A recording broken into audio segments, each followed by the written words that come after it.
महात्मा फुलेंना भारतरत्न देण्याबाबतची चर्चा अनेक वर्ष सुरू आहे. मात्र त्यांना भारतरत्न दिला जात नाही यामागच्या कारणांचा विचार करण्याची गरज समता परिषदेचे अध्यक्ष तसंच राष्ट्रवादीचे नेते छगन भुजबळ यांनी व्यक्त केली आहे. महात्मा फुलेंना जनतेनं दिलेली महात्मा ही पदवी सर्वात मोठी असून ती कोणीच हिरावून घेऊ शकणार नाही अशी भावनाही त्यांनी व्यक्त केली.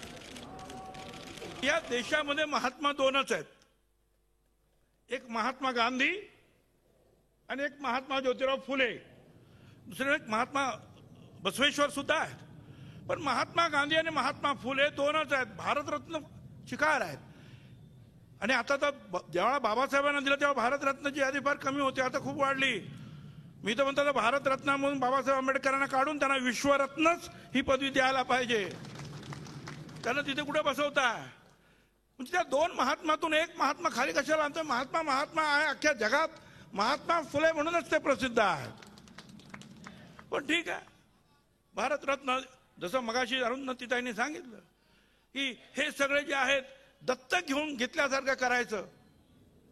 महात्मा फुले आंबेडकर हे आमचे जे दत्तक घेतल्यासारखं करायचं आणि त्यांच्या विचाराला मात्र जे तिलांजली द्यायचं, हे होता कामा नये.